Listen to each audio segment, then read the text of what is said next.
વિગતવાર સમાચાર જોઈશું। સૌથી પહેલા વાત ગુજરાત સરકારના મંત્રીમંડળના વિસ્તરણને લઈને મોટા સમાચાર। શુક્રવારે રાજ્ય મંત્રીમંડળનું વિસ્તરણ થઈ શકે છે। શુક્રવારે બપોરે 12:39 યોજાઈ શકે છે નવા મંત્રીઓની શપથવિધિ। નવા કેબિનેટમાં 23 મંત્રીઓ લઈ શકે છે શપથ।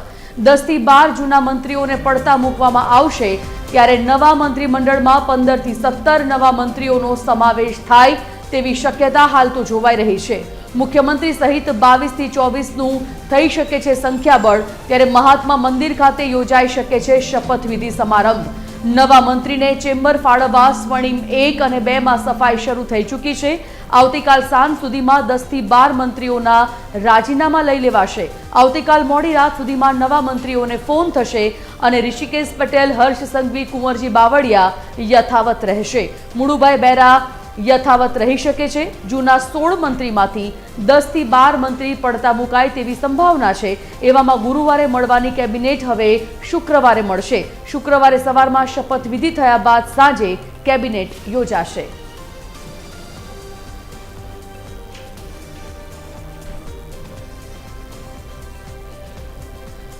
એસોસિએટ એડિટર સોનલ અનડકટ અને સંવાદદાતા સંજય દવે લાઈવ જોડાઈ ગયા છે। સોનલ, સૌથી પહેલા આપના તરફ આવીએ। સોનલ, મંત્રીમંડળના વિસ્તરણની ચર્ચાઓ ઘણા સમયથી ચાલી રહી હતી, સમય નજીક આવી ગયો છે। શક્યતાઓ એ છે કે આજે રાત સુધીમાં તમામ જે નવા મંત્રીઓને સ્થાન મળવાનું છે મંડળમાં, એ તમામ લોકોને ફોન જવાની સંભાવના જોવાઈ રહી છે અને શુક્રવારે શપથવિધિ પણ। સૌથી પહેલા તો જાણવો છે આખો આ માહોલ કે કયા મંત્રીઓને સ્થાન મળવાની સંભાવના અને ક્યાં સુધીમાં જાહેરાત થવાની સંભાવના। જી સંજીવની, અમે સ્વર્ણિમ સંકુલ 2 ખાતે છીએ અને મહત્વપૂર્ણ છે કે જે પ્રકારે સ્વર્ણિમ સંકુલ 1 અને 2માં છેલ્લા કેટલાક દિવસોથી જે ગતિવિધિ સામે આવી છે, ખાસ કરીને આજની વાત કરું તો સ્વર્ણિમ સંકુલ 1 અને 2 ખાતે જે બંધ ઓફિસો અત્યાર સુધી હતી તેની સાફ સફાઈની સૂચના આપી દેવામાં આવી છે। તે અંતર્ગત ઓફિસો ખાતે સાફ સફાઈ પણ થઈ ચૂકી છે। જે કચરા હોય તેનું એક જે ડસ્ટબિન છે તે ભરી અને કચરા કાઢી અને સમગ્ર જે ઓફિસ છે તે સાફ કરવામાં આવી રહી છે।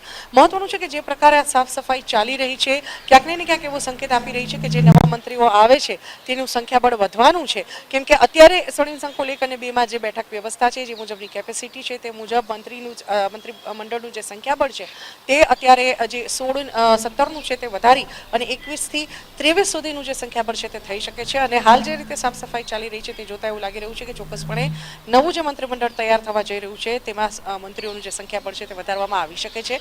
21 થી 23 સુધીનો જે આ સંખ્યાબળ છે તે હોઈ શકે છે। સાથે સાથે જ જે પ્રકારે અત્યારે રાજકીય ગતિવિધિઓ સતત એક પછી એક આકાર લઈ રહી છે તે જોતા પણ એવું લાગે છે કે જે મંત્રીમંડળનું વિસ્તરણ છે તે હવે નિશ્ચિત માનવામાં આવી શકે છે। 17 તારીખે જે આ વિસ્તરણ છે તે થઈ શકે છે। આવતીકાલે જ્યારે રાજ્યપાલ આચાર્ય દેવવ્રત જે છે તેમનો પ્રવાસ ટૂંકાવી અને પરત બોલાવવામાં આવ્યા છે, તેઓ પણ અહીંયા પરત ફરી રહ્યા છે। સાથે સાથે જ મુખ્યમંત્રી આવતીકાલે મુંબઈ જઈ રહ્યા છે। સવારે તેઓ મુંબઈ જશે, તેમની સાથે જ જે એક કાર્યક્રમમાં હાજરી આપવા માટે થઈને તેઓ મુંબઈ જઈ રહ્યા છે। સાંજે 4 વાગે તેઓ પરત ફરી રહ્યા છે।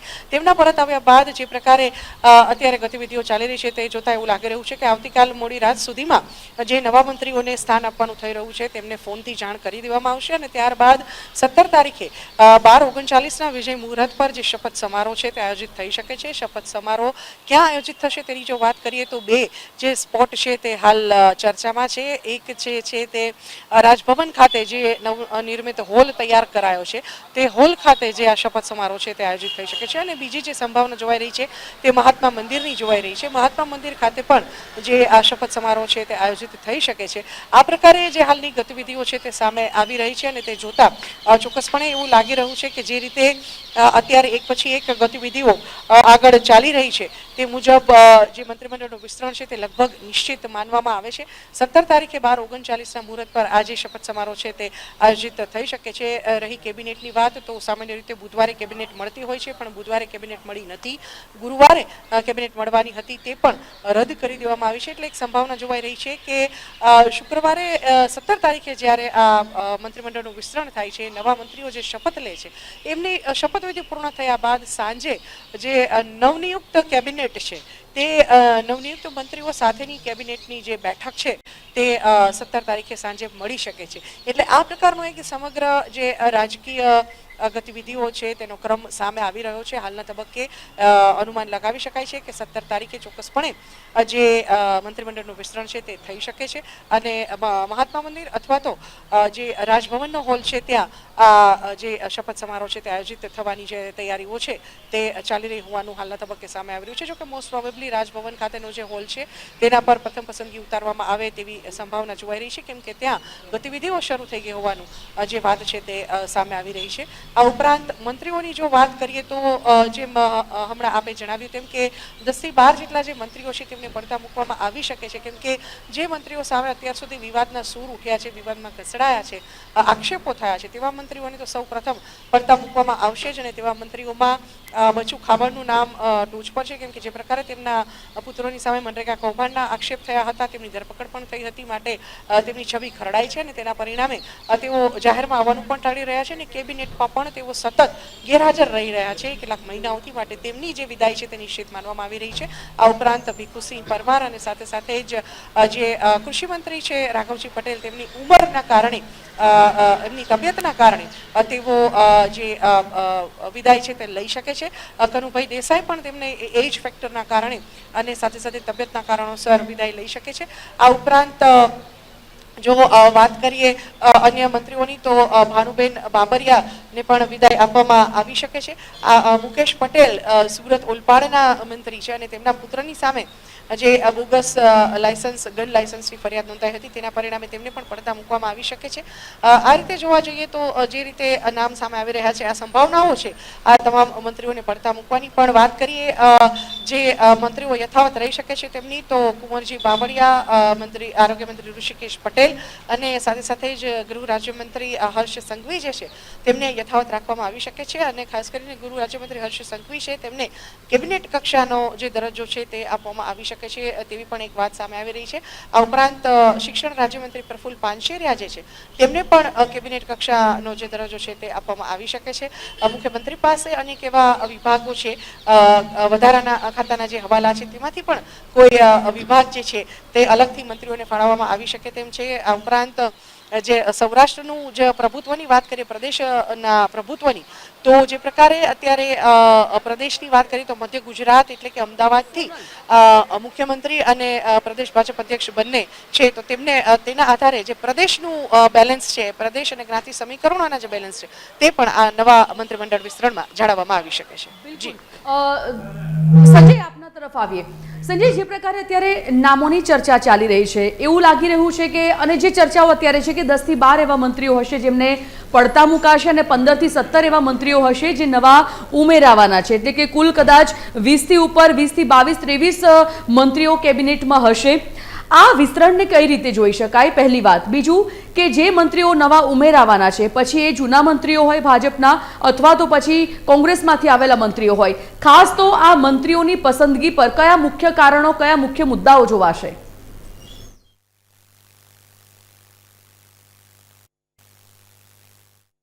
કેવી રીતે, ક્યારે અને કેટલા વાગે? તો અહીંયા આપણે જેની વાતને થોડી આગળ વધારીએ તો જે રીતે આપણે કઈ રીતે પસંદગી પામનાર નો પણ મોટો આંકડો છે અને પસંદગી પામેલા વ્યક્તિઓને વિખૂટા કરવાનો પણ ખૂબ મોટો આંકડો છે. એટલે વિસ્તરણ છે અને સાથે સાથે લોકો પણ એમાંથી છૂટા પડવાના છે. એટલે જે આ સંગઠન છે, એટલે મંત્રીમંડળ છે ને સંજીવની, એક ખાસ કરીને આપણે એક વાત કરતું કે મંત્રીમંડળ રાજ્ય સરકારના નેજા એની લીડરશિપ નીચે ચાલતું એક આખું વ્યવસ્થા તંત્ર છે જે સમગ્ર રીતે રાજ્યની તમામ વિભાગોની અંદર જે નજર રાખતું હોય છે અને વિકાસની અંદર એ આગળ વધતું હોય છે. ત્યારે એટલી વાત કરીએ કે પસંદગીની વાત કરવામાં આવે તો દરેક મંત્રી, જેવી રીતે વાત કરીએ તો જગદીશ વિશ્વકર્મા જે પાર્ટીના અત્યારે નવા અધ્યક્ષ તરીકે આવ્યા છે, એમને પોતાની પસંદગીના, એટલે કે દરેકની પોતાની ટીમ હોય છે. સીઆરની પોતાની ટીમ હતી, પોતાના વ્યક્તિઓ હતા, પોતાની સાથે ટ્યુનિંગ હોય એવા વ્યક્તિઓ હતા. પોતાના એટલે દરેક વ્યક્તિ પાર્ટી, ભારતીય જનતા પાર્ટી સાથે જોડાયેલો છે, સંઘના વિચારોથી પ્રેરિત છે. ત્યારે અહીંયા વાત કરીએ તો દાદાનો જે વિસ્તરણનો ગંજીપો છે એ ચીપાઈ ગયો છે. હવે કોને કોને પત્તું કયું આવશે, કોને રાજા આવશે, કોને ગલ્લો આવશે, કોને એકો આવશે અને કોને દૂડી આવશે, આ સમગ્ર ચિત્ર તો હવે જ્યારે મંત્રીમંડળના નામો, વિસ્તરણના નામો લિસ્ટ તૈયાર છે એ જાહેર થશે ત્યારે જ ખબર પડશે. પણ અત્યારે જે નામો, સંભવિત નામો છે જેની આપણે ચર્ચા કરી, અમારા સહયોગી સોનલે પણ આપને જણાવ્યું, અને પડતા મૂકવાના છે જે મંત્રીઓ છે તેમના નામની પણ આપણે ચર્ચા કરી. આખરે અંતિમ નિર્ણય હાઈકમાન્ડનો હોય છે, પાર્ટી અધ્યક્ષનો હોય છે, અને જેને લઈને સમગ્ર બેઠક બની જ્યારે પરમ દિવસે મુખ્યમંત્રી અને જગદીશ વિશ્વકર્મા જ્યારે દિલ્હી ગયા, પ્રધાનમંત્રીની અગુવાઈમાં એટલે કે એમની અધ્યક્ષતામાં અમિત શાહની સાથે જેપી નડ્ડા અને જે રીતે રત્નાકરજીની સાથે એક આખી બેઠક થઈ અને ખૂબ લાંબી, જેને મેરેથોન બેઠક આપણે કહી, એ મેરેથોન બેઠક બાદ જે નિર્ણય લેવાયો છે, એક લિસ્ટ તૈયાર થયું છે. અહીંયા એ પણ આપને વાત કરી દઉં કે સમગ્ર ચર્ચા અત્યારે મંત્રીમંડળના વિસ્તરણની એ પ્રકારની થઈ રહી છે. ત્યારે હું એટલું પણ કહીશ કે જ્યારે રાજ્યની જે પરિસ્થિતિ અત્યારે જે રીતે જોવાઈ રહી છે, ચારે બાજુથી જે રીતે જે આક્રોશ, જે જનમેદનીનો જે રીતે જનાક્રોશ છે, જ્યારે વિરોધ છે,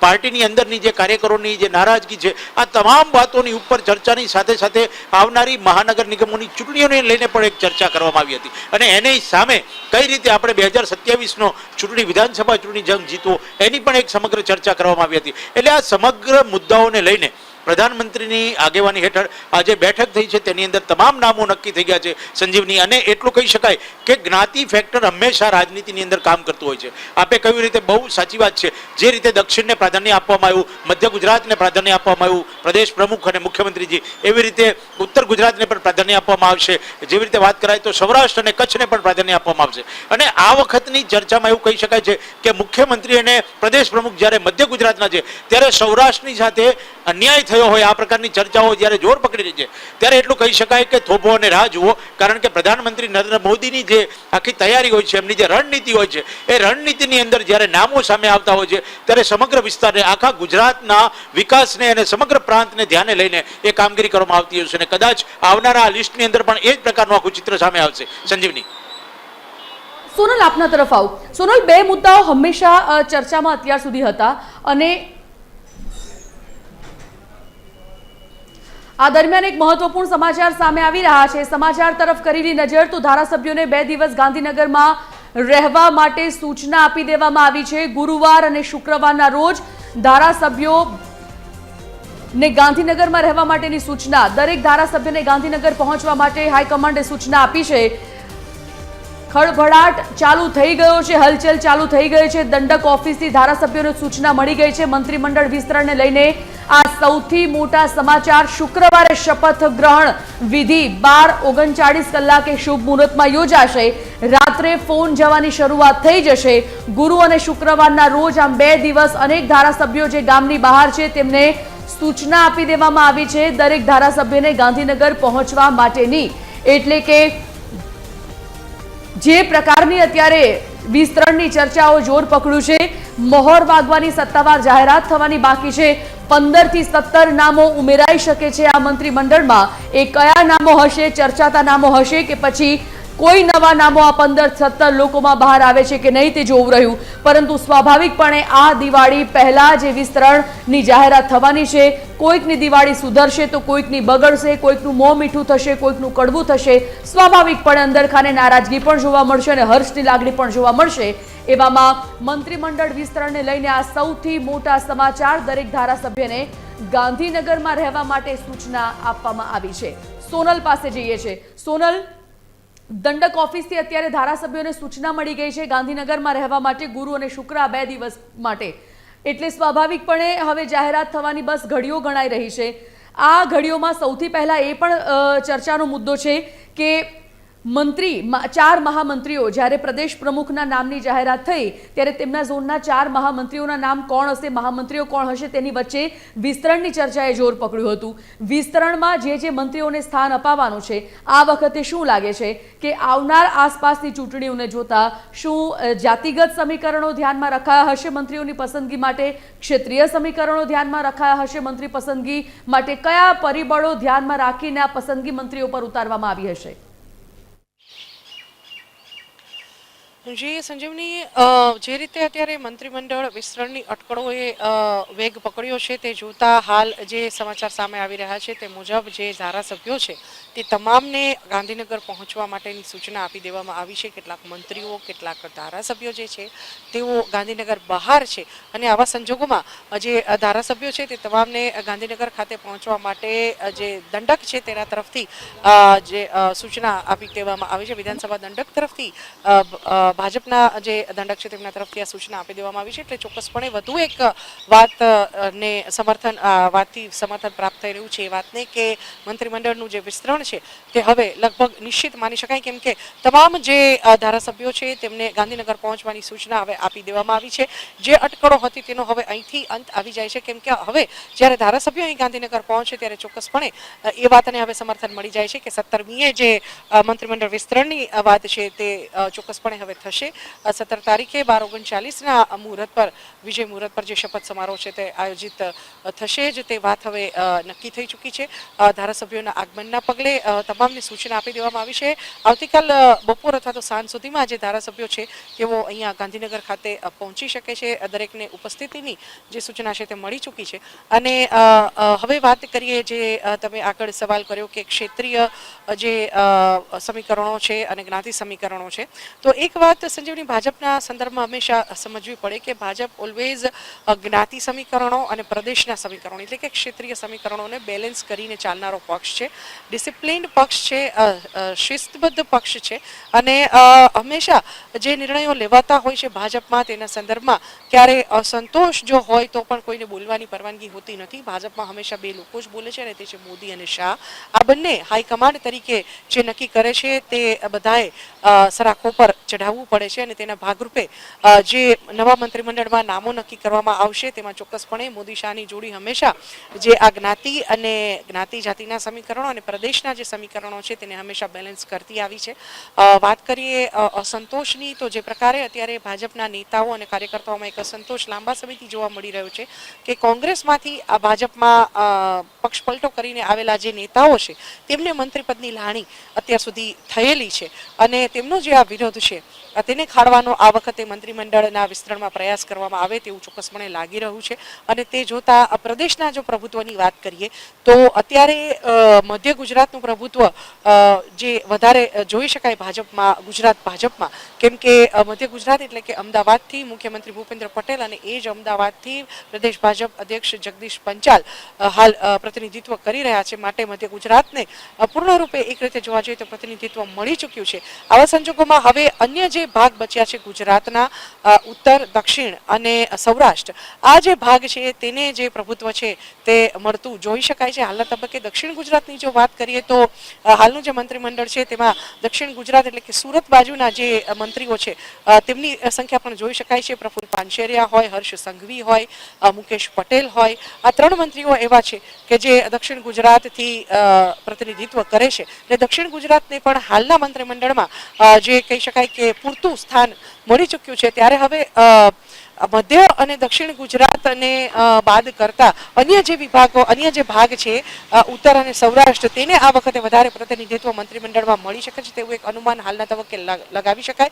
જોકે દક્ષિણ અને મધ્ય ગુજરાતને સંપૂર્ણપણે નજરઅંદાજ નહીં કરવામાં આવે, પણ જે સંખ્યાબળ છે તે કદાચ પ્રભુત્વની વાત કરીએ તો તે સૌરાષ્ટ્રની આ વખતે વધારે મળી શકે તેવું એટલા માટે લાગી રહ્યું છે કેમ કે હંમેશા ગુજરાતના રાજકારણનું એપિસેન્ટર સૌરાષ્ટ્રમાં રહેલું હોય છે.